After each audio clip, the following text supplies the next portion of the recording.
जय तो संस्कृतम। एक बार फिर से स्वागत है आपका हमारे यूट्यूब चैनल संस्कृत धारा 2.0 पर। मैं अजय पांडे आपका हार्दिक स्वागत करता हूं अपने इस चैनल पर।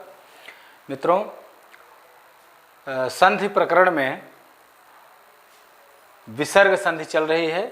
इसमें अगली संधि है उत्तो संधि और इस संधि का सूत्र है अतो रो रपलुता दपलुते। ठीक है, इस सूत्र को थोड़ा सा अलग करके देखते हैं।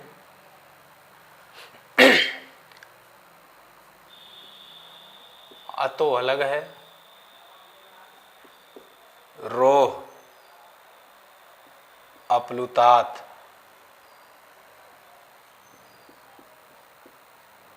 और अपलुते।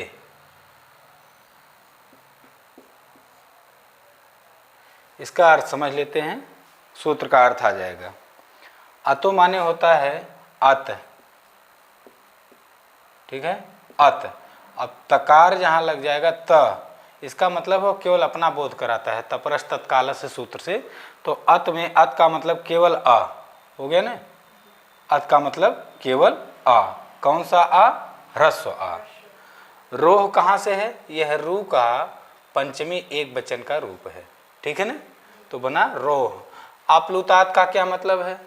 तीन तरह के स्वर होते हैं, एक ह्रस्व होता है, एक दीर्घ होता है, एक प्लुत होता है। तो अपलुत माने जो प्लुत न हो अर्थात ह्रस्व हो, तो अपलुतात माने ह्रस्वात मतलब ह्रस्व के बाद। अपलुते माने ह्रस्व के आने पर। क्या ह्रस्व आ जाए? आ। ठीक है, अब इसका सूत्र का अर्थ समझिए कि यदि रू के पहले, ठीक है, किसी भी पद में रू के पहले यदि अपलुत आ जाए, अपलुत आ का क्या मतलब? ह्रस्व आ। ठीक, और रू के ठीक बाद अपलुत आ जाए, अपलुत माने ह्रस्व। ये स्थिति कह रहा है कि अत, अत माने अ। ठीक, कैसा आ? अपलुत हो। ठीक है, कहने का मतलब ह्रस्व आ हो। कब? रू के पहले, अपलुतात रो। रू के पहले यदि ह्रस्व आ हो और रू के बाद यदि ह्रस्व आ हो, दोनों स्थितियों में। ठीक है, अगर इसको इस तरह से समझें कि किसी भी पद के अंत में आ आए और उसके बाद रू आए। रू किसको आदेश होता है? ससजुसोरु से स को ही रू आदेश हुआ है। आ आए और रू आ जाए, इसके बाद भी क्या आए? आ आए। ये स्थिति बन रही है। ये पद का अंत है, ह्रस्व आ है, और ये क्या है? रू है। ससजुसोरु से रू आदेश हुआ, और इसके बाद भी जब कोई दूसरा पद आए तो अभी ह्रस्व आ से ही शुरू होना चाहिए। ऐसी स्थिति में रू को उ आदेश हो जाता है। रू को कौन सा आदेश हो जाता है? उ। यहाँ उत जो है, उत आदेश होता है। एक सूत्र है रित उत, यह सूत्र है। इसी सूत्र से यहाँ उत आदेश हुआ है। ठीक है, यह पहले से लिया गया है, उत यहाँ नहीं कहा गया है। यह कहाँ से आया है? रित उत सूत्र से आया है उत आदेश। उत में तकार की संज्ञा हो जाएगी, ता खत्म हो जाएगा, उ शेष बचेगा। ठीक है, कहने का मतलब यह संधि कहती है कि मान लीजिए कोई पद आया, ठीक है, एक वचन में आया और उस एक वचन में सुविभक्ति लगेगी।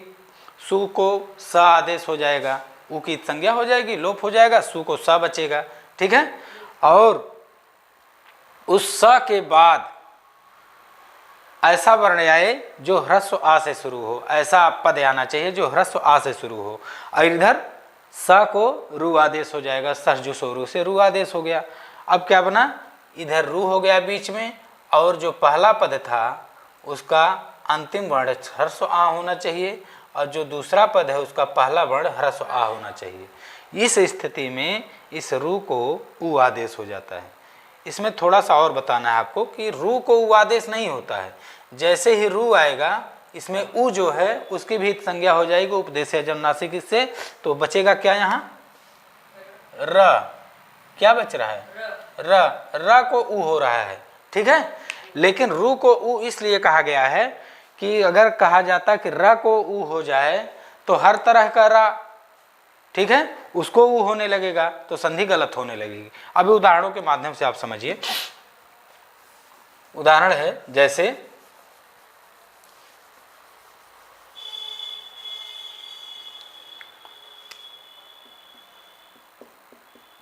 शिवस धन अर्च्य, शिवस धन अर्च्य, ऐसा था पहले। शिव शब्द था, ठीक है, शिव को एक वचन में बनाने के लिए कौन सा प्रत्यय आया? सु, ठीक, सु प्रत्यय आया। सु में क्या है? उ की संज्ञा लोप होकर क्या बना? शिव स, ठीक। अब ये सकार हो गया ना। और आगे क्या है? अर्च्य। अब इस स को क्या हो जाएगा? सस जुसोरू से रू हो जाएगा, ठीक है। यही अब इस संधि को हल करते हैं। स को क्या होगा? अभी पिछली संधि आप पढ़े हैं ना, सस जुसोरू से रू हो जाएगा। किसी भी पद के अंत में यदि स आए या सजु शब्द का स आए तो उसको रू आदेश हो जाता है। क्या बना यहाँ? शी व रू धन अर्च्य, ठीक है। रू में क्या है? ऊ है। अब ऊ की इस संज्ञा हो जाएगी, लोप हो जाएगा, क्या बचेगा? शी व र अर्च्य, ठीक है। समझ में आ रहा है ना? रू को रा हो गया, इसकी ऊ की संज्ञा हो गई, लोप हो गया, ठीक।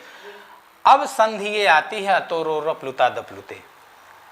पिछली संधि में यही हम बार बार कह रहे थे कि अगर इस रा के पहले ह्रस्व अ ना आए और इस रा के बाद खर प्रत्याहार का वर्ण ना आए तो रा को रा ही रहता है। वो कौन सी संधि थी? रुत्व संधि थी। लेकिन यहाँ स्थिति दूसरी है। इस रा के पहले क्या आया है? ह्रस्व आ आया हुआ में आ है ना। इस रा के बाद क्या आया है?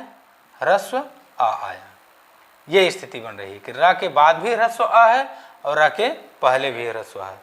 तो सूत्र कहता है कि यतो रो रप्लुता दप्लुते, कि अगर ऐसा रा हो, ऐसा रू हो, ये तो रू ही है, ऐसा रू हो जिसके पहले ह्रस्व आ आए और उसके बाद भी ह्रस्व आ आए, तब क्या होगा? उस रू को ऊ आदेश हो जाएगा। तो रू को ऊ आदेश कहाँ होगा? रू कहीं मिलेगा ही नहीं, ठीक है ना। जैसे ही रू होगा उसमें ऊ की संज्ञा होकर लोप हो जाता है, बचता है केवल रा। अब यहाँ क्या हो जाएगा? शिव रा के बाद क्या हो गया? रा को ऊ आदेश। आदेश तो उत होता है, ठीक है ना, लेकिन त की संज्ञा और लोप हो जाएगा, बचेगा क्या? ऊ। अब यहाँ क्या बना? शी व ऊ धन अर्च्य, ठीक है। शी व ऊ धन अर्च्य। ध्यान से देखिए। अब यहाँ देखिए एक संधि और आ रही है। व में क्या है? यहाँ उतार ले रहे हैं। शी व ऊ धन अर्च्य। व में क्या है? आ है और आगे क्या है? ऊ। एक संधि यहीं आ गई, ठीक है। अब व को अलग कर देंगे। शिव धन आ धन ऊ। यहाँ आ और ऊ मिलकर क्या हो रहा है? ओ, ठीक है ना। क्या हो गया? ओ। अब क्या बना? शी व धन ओ धन अर्च्य। समझ में आ रहा है ना भाई? शी व ऊ, रा को ऊ हुआ, ठीक है। अब यहाँ व में आ है, आ और ऊ एक साथ मिलेंगे, दो स्वर एक साथ मिलेंगे, यहाँ गुण संधि हो जाएगी। तो क्या बनेगा यहाँ? शी वो धन अर्च्य। एक संधि और आ गई यहाँ, कौन सी? एंगह पदांता दति, पूर्व रूप संधि आएगी। वह कहती है कि यदि ए ओ, एंगह में एओंग है ना, ए या ओ के बाद अत, अत माने ह्रस्व आ आए तो उसका पूर्व रूप हो जाता है। तो यहाँ ओ है कि नहीं? तो जब ओ है तो ये ह्रस्व आ क्या बन जाएगा? पूर्व रूप, मतलब ओ बन जाएगा, ठीक है। तो क्या होगा? शी वो। अब आ जो है ओ बन गया, इसका अस्तित्व ही खत्म हो गया, बना क्या? शिवोर्च्य बन गया, ठीक है। लेकिन शिवोर्च्य में अ था यहाँ अत, इसको दिखाने के लिए या इसको बताने के लिए कि यहाँ ह्रस्व आ था, उसका एक अवशेष बना दिया जाता है जिसको कहते हैं पूर्व रूप, ठीक है ना। शिवोर्च्य इस तरह से रूप बन गया। इसमें कितनी संधियां आई भाई? यहाँ देखिए रुत्व आ गया, ठीक है। रुत्व के बाद आया उत्व। अब यहीं इसका काम खत्म हो गया। जैसे ही रा को ऊ आदेश हुआ, उत्तु का काम खत्म। इसके बाद कौन सी संधि आई यहाँ? गुण संधि। गुण संधि के बाद कौन सी संधि आई? पूर्व रूप संधि। कुल मिला जुला के 4 या 5 4 संधियां आती हैं इसमें। ठीक है, ये उदाहरण समझ में आया कि नहीं? आया। फिर दूसरा उदाहरण देखिए,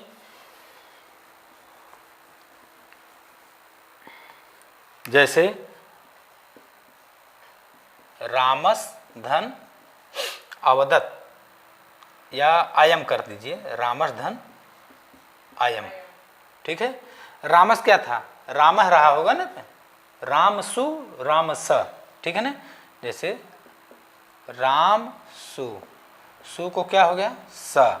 ठीक है ना, राम स, वो की संज्ञा होकर के क्या बचा? स। अब रामस के बाद अयम पद आ गया। अब यहाँ कौन सी संधि आएगी? ससजुसोरो। वह कहती है कि किसी पद के अंत में सकार आए तो उसको हम रू कर देंगे। क्या बनेगा? राम रू, राम रू धन अयम। ठीक, अब रू के ऊ की संज्ञा होकर के क्या बनेगा? राम र धन अयम। ठीक है, अब यहाँ अयम लिख ही देते हैं, रामर धन अयम। ठीक है, अब यहाँ अतोरो रपलुता दपलुते आएगा। यह सूत्र कह रहा है कि यदि रा के पहले ह्रस्व आ हो और रा के बाद ह्रस्व आ हो तो इस रू या रा को हम उ आदेश कर देंगे। तो क्या बनेगा यहाँ? रा म उ धन अयम। ठीक है, अब एक संधि यहाँ आ गई। माँ में क्या है? आ है, अब आगे क्या है? उ है। आ और उ मिलकर क्या हो जाएंगे? ओ। तो क्या बनेगा? रामो धन अयम, रामो धन अयम। अब यहाँ कौन संधि आ जाएगी? पूर्व रूप संधि, इंगह पदांतादत। ठीक है, ए या ओ के बाद यदि ह्रस्व आ आए तो पूर्व रूप हो जाता है। तो क्या बनेगा? रामो यम। आ खत्म हो गया ना, अब आ की जगह पर यही चिन्ह लगा देंगे, बनेगा रामोयम। ठीक है, तो आपने दो उदाहरण देखे, दोनों में आपने देखा कि रू जो आदेश हुआ है ससजुसोरू से, उस रू को क्या आदेश हो गया? उ आदेश हो गया। कब? जब इस रू के पहले ह्रस्व आ या रू के बाद भी ह्रस्व आ। अपलुतात, अपलुते का ही मतलब था कि अपलुते माने ह्रस्व आ के आने पर, अपलुतात माने ह्रस्व आ के बाद। ठीक है, तो एक तरह का उदाहरण आपने देखा कि रू के पहले ह्रस्व आया और रू के बाद भी ह्रस्व आया। लेकिन लोक व्यवहार में कुछ उदाहरण ऐसे भी मिले जहां ये कंडीशन लागू नहीं थी। ठीक है, तो ऐसे कौन से उदाहरण हैं उसको देख लेते हैं। एक सूत्र आता है हसिच, इसी में एक सूत्र आएगा आगे, हसिच।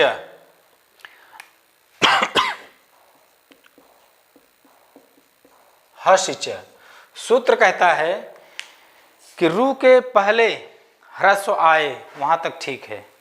ठीक है, यदि रू के बाद ह्रस्व न आए, बात समझिए, यदि रू के बाद ह्रस्व अ न आ करके हस प्रत्याहार का वर्ण आ जाए, ठीक है, तब क्या होगा?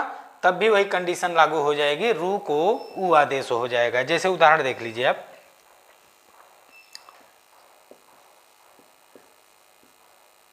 यशस धन दा। ठीक है, यशस एक पद है। ठीक है, और इसके सकार को आदेश होगा क्या? रू, सरजुसोरू से। तो क्या बनेगा? यश रू। ठीक है ना, धन दा।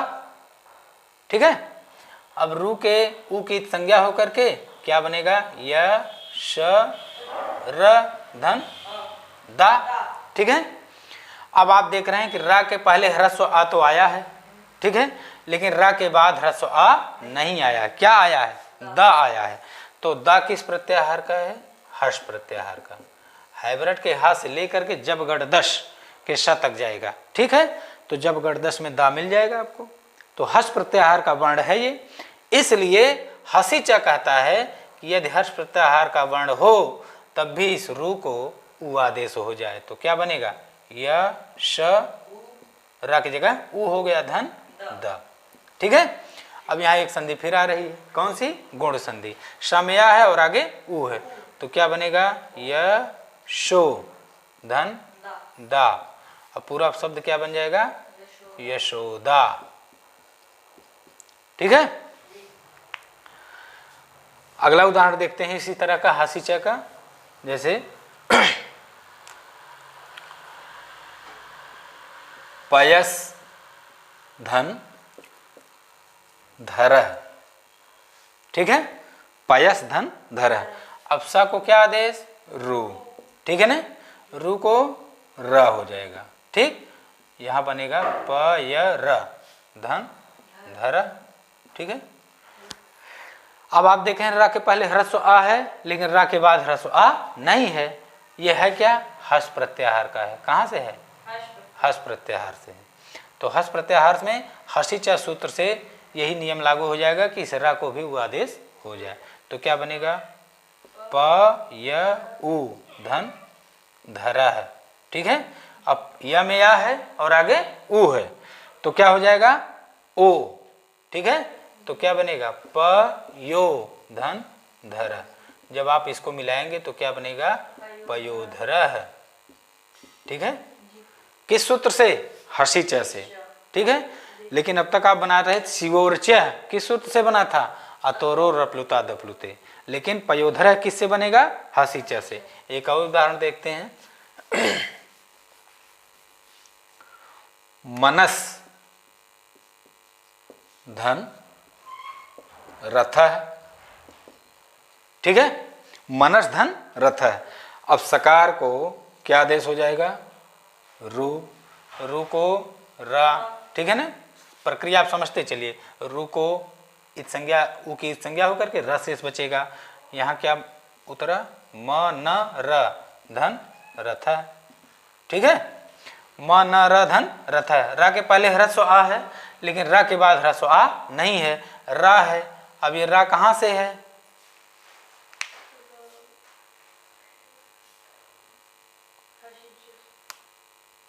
रा कहाँ से है? हसी च से है। तो क्या होगा? अब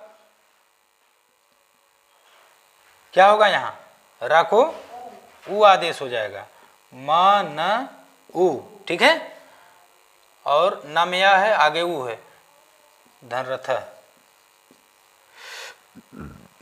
ठीक है, और न में या है, आगे उ है, तो क्या बनेगा? म नो। ठीक है, धन रथ। क्या बना? मनोरथ। ठीक है, बनेगा मनोरथ। तो आपने देखा कि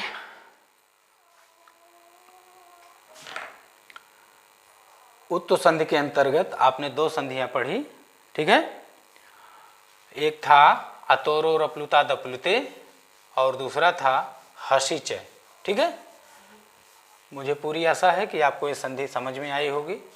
अगर हमारा चैनल अच्छा लगे तो आप संस्कृत धारा 2.0 को लाइक करें, सब्सक्राइब करें, शेयर करें, कमेंट करें। तब तक के लिए शुभ संध्या। जय तु संस्कृतम।